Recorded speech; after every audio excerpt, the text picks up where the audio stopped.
My name is Michael Albert, and I'm the host of the podcast that's titled RevolutionZ.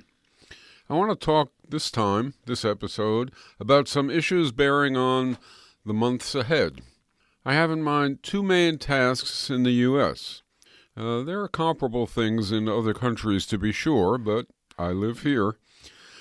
Stop Trump and MAGA. That's task one. Task two, do so in a way that persists to fight for further gains after Trump is gone and MAGA is defanged. How do we stop Trump and MAGA? The way we impact government policies, government agendas, and for that matter, all elite agendas, is by raising social costs that they don't want to bear. What does that mean? It means they confront a situation in which they have an agenda they want to pursue, they have a policy they want to implement, but there's a cost to doing so. And the cost is something that they care about enough to decide, well, on balance, we shouldn't do this. So what raises social cost in that kind of way? It isn't a movement or an opposition that isn't growing. A movement or opposition that isn't growing just doesn't have a threat. It's not going somewhere. It is not increasing. What raises costs is threats. The threat of an ongoing escalation, an ongoing development of opposition if the policy or agenda is pursued. So, to raise the social cost for somebody like Trump, as compared to, say, the rest of the government, is sort of difficult, because he doesn't give a shit about anything except his own well-being, and therefore, the way you raise the social costs for Trump is by creating a situation in which he believes pursuing his policy or his agenda item or whatever it may be is going to cost him personally more than he gains, than he benefits by implementing it. What affects that most of all, I think, is the unity, size, and commitment of the opposition and its trajectory. If we, for example, could unleash a demonstration of 100,000 people simultaneously in New York, Washington, and San Francisco on the third Tuesday of February, and then on the third Tuesday of March, the same thing, and on the third Tuesday of April, the same thing, Trump would look at that and say to himself, well, this is no big deal. All we have to do is clean up the area after the demonstration is over. It's not going anyplace. It's not getting bigger. It's not a threat. On the other hand, if you started with 10,000 and then went to 25,000 and then went to 40,000, now there's a threat. Now it looks like, to Trump, because it is, a process that is continuing and its future might be too costly for Trump. So he pays attention. MAGA is a little different story, I think. MAGA as an entity, which is vague already, doesn't have its hands on policy levers, and I'm not sure at all how they would measure costs, so to speak. So I think stopping MAGA involves reducing their commitment. It involves taking away their members. It involves creating a context in which to be MAGA-like is embarrassing. It conveys and connotes a degree of delusion or hate that people start to not want to be associated with. So how do we do those things? Well, it seems to me that fighting Trump is like fighting a war. It's like fighting for affirmative action. It's like fighting against, a horrible policy and so on.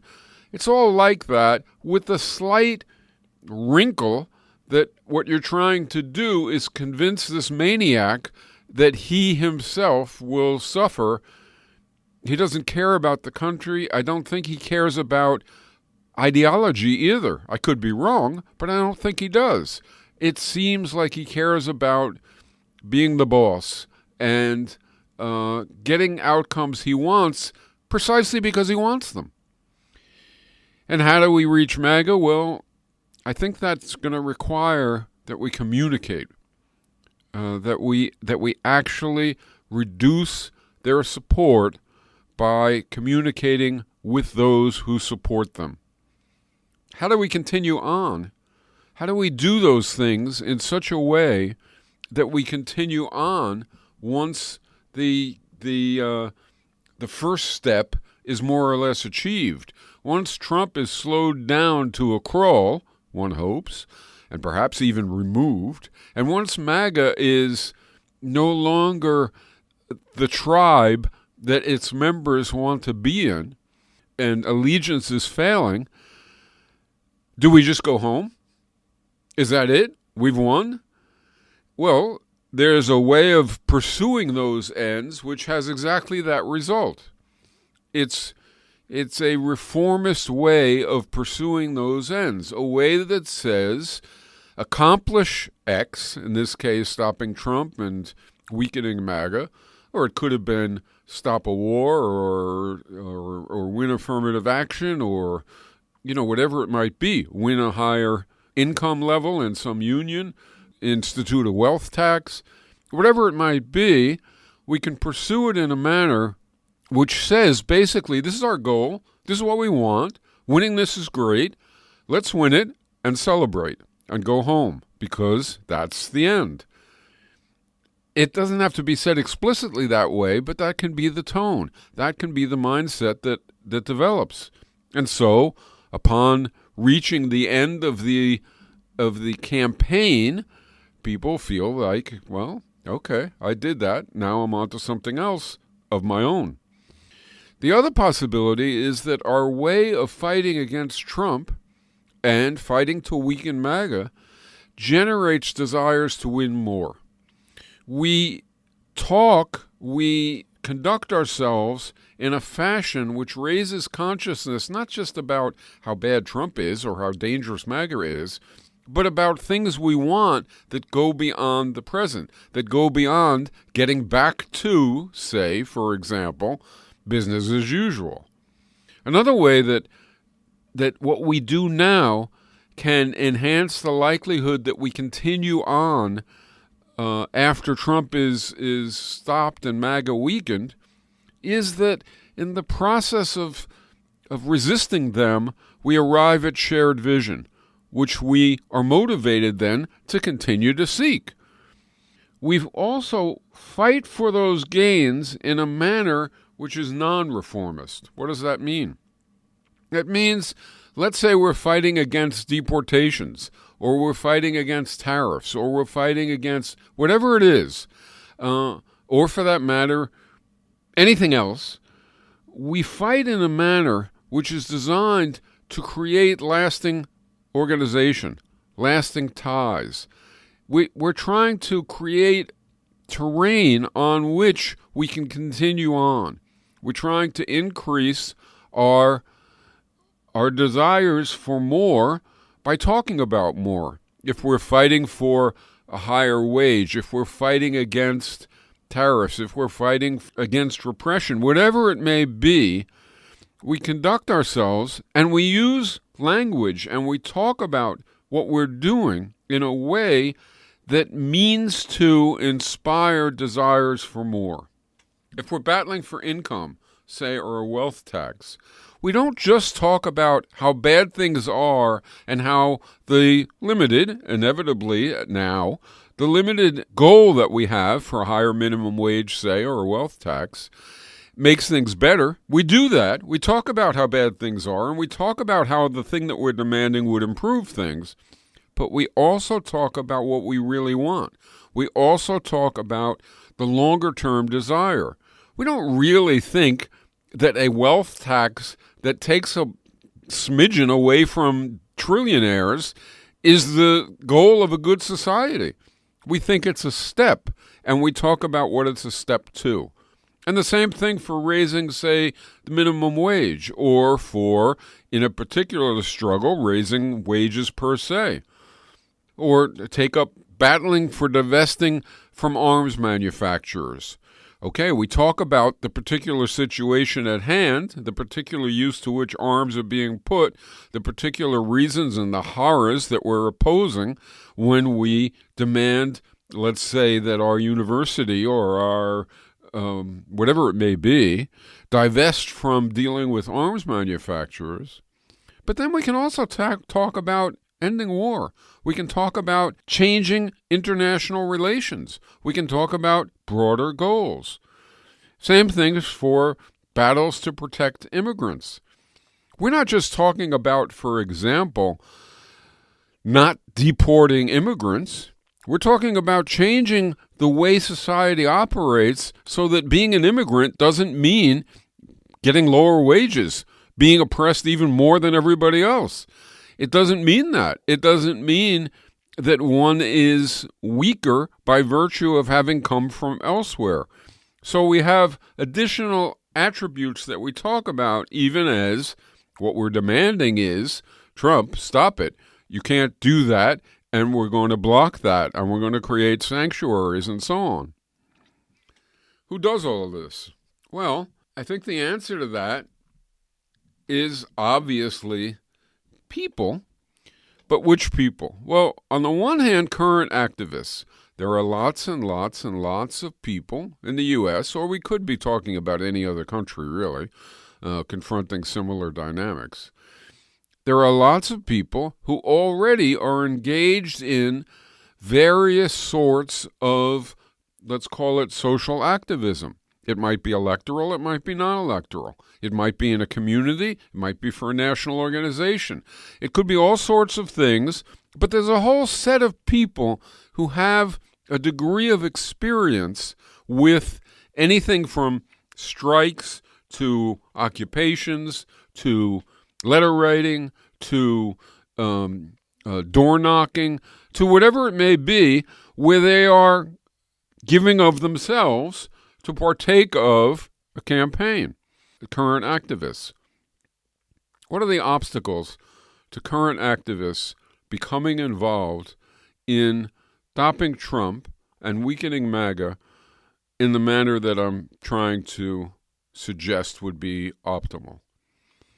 I think the biggest one may be, and here I'm largely guessing, the biggest one may be a feeling of weakness, a feeling of fear, a feeling that this monster in the White House is going to crack down and it's going to hit me.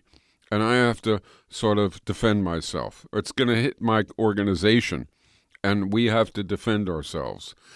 And our focus starts to become entirely defensive. What we need is the opposite. What we need is movement activism, resistance, which is taking it to Trump, not protecting us from Trump. So that's one obstacle. I'm not saying that it's wrong to be concerned about repression. It's not wrong, but one has to confront it not defensively, but aggressively, along with aggressively confronting, say, deportations. What about new activists? That is, I think, a much larger set of people. Again, I'm largely guessing, but it's my impression that as January ends, February unfolds, March unfolds, Trump's activities are going to cause a great many people to feel like, I want to do something. I want to try and help stop this. Activists get maybe even less prone to feel that way because they already have felt that way. And they've felt that way in many cases for years and years. And now what they're confronting is a situation that feels daunting. But others are going to be confronting a situation which is calling forth their activist inclinations, arguably for the first time. That would be, say, voters, people who voted Democrat, and people who voted Republican. It would be non-voters or independents. What are the obstacles? Well, one sort of unusual obstacle in this case And I'm not talking about obstacles, i.e., they like Trump so much that they're not aroused to a feeling of anger and desire to do something. Of course, that's an obstacle. But that's not what we're talking about. We're talking about people who are aroused, who are upset, who are angry, who are fearful, and who want to do something. So what's the obstacle in that case? Well, ironically, one obstacle might be they don't know what to do. They don't have experience of this. They don't know who to contact, how to get in touch with anybody. And they may feel like they're not wanted. They may feel like, the world of activism and their world, never the twain shall meet. They may feel that way. So our task then, regarding current activists, is to generate a degree of desire, but also confidence, a willingness to stand up and fight. With new activists, it may well be that the task is to facilitate, or a task is to facilitate their becoming involved, which is not so easy if you haven't been involved before, and to facilitate their being welcomed when they do move to become involved, instead of feeling like, not really wanted. How does all that happen? Well, I suspect that it involves activists, existing activists, leftists, thinking carefully about our language, our tactics, our outreach, our ways of onboarding new people, with the priority, with the thought in mind that what we're doing, the way we're talking, the way we're acting, the way we're explicitly outreaching, the way we're taking people into our new organizations, has to be geared to growing. It has to be geared to reaching those who we haven't reached, even those who disagree with us but are inclined to act. In light of all this, suppose we make a demand. We undertake an action or a campaign in pursuit of a demand. The demand might be Trump stop doing this or that, or it might be we want X or Y. How do we evaluate our work? Maybe we're doing an occupation. Maybe we're doing an encampment. Maybe we're doing marches and rallies. Maybe we are doing an electoral campaign. How do we evaluate whether or not we're doing a good job? It seems to me that the issue is, what is our effect? What is the effect of our campaign or our action on the people involved, on the people who see it, and on the people who are neither involved in planning and acting it out, or see it? They also don't see it, but they hear about it. What's our effect on all of those constituencies, let's call it? Why is that the issue? Because, again, the issue is, are we being born or are we dying? Are we growing or are we static or even declining? That's the issue that's going to govern not just our momentum, but whether we appear to be and are a threat. So suppose we schedule to block some event. There's a talk happening. I don't know. Trump's going to Chicago to give a talk, or there's a meeting of a government committee, and we plan to block something, or we plan to take over a building, or do an encampment, or have a boycott, or do a march. Whatever it might be, it seems to me that there's a tendency to evaluate our efforts on the wrong grounds. If we're trying to block an event, the extent to which we did or did not block the event, that's not the criteria of success. If we're trying to take over a building, the extent to which we did or did not get into the building and hold it is not the criteria of success. To do an encampment, holding the area, conducting ourselves in the area, is not the criteria of success. Same for a boycott. Same for a march. Whatever it is, whether we actually did the thing isn't the issue. It's what was the impact of the thing? What was the effect of the thing on ourselves, carrying it out, on those who see it, and on those who hear about it? And are we conducting ourselves in such a way as to maximize those effects, enlarging the movement? One concept I think that bears upon this whole thing is the idea of organizing as compared to mobilizing. I mean, there's nothing wrong with mobilizing. So, for example, if we're going to have a rally at such and such a time in such and such a place, and we put out a call, we're mobilizing people who agree with us to come to the event. We're mobilizing our, let's call it, current constituency. Organizing is growing the constituency.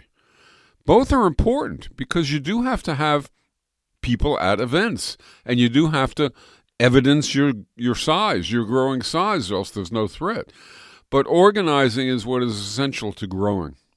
The underlying idea of all this is that it's the trajectory of the movement, not its current immediate situation, that what counts, along with the creation of organization and mechanisms to keep growing that trajectory. I should say, I suppose, or I would guess, that many of you who are listening are not just troubled, not just concerned, not just mystified, not just shocked by what is unfolding day after day at the level of government and also of media and culture and everything else in the United States. And we could be talking about some other countries too. I think we are also, or I suspect we are also, a bit blown away by it. I suspect that starting in a few days, when Trump is actually in office, he's going to try and unleash a kind of shock and awe barrage of insanity, of crazy things which are part, however, of a broad agenda. And the agenda isn't just to institute his policies, but it's to reconstruct government so that he can do whatever he wants. And there's going to be a tendency to put our arms over our heads to ward off the blows. And I'm not saying that that's a wrong thing to do, but I'm saying that unless we start to hit back, it's not going to get us anywhere. And he doesn't give a damn about it, and neither does MAGA. The only thing that's going to communicate is if we develop a resistance which takes an aggressive stance, which constantly grows. And so, as rambly as this has been, I guess that's my message for this episode. And that said, this is Mike Albert, signing off until next time for Revolution Z.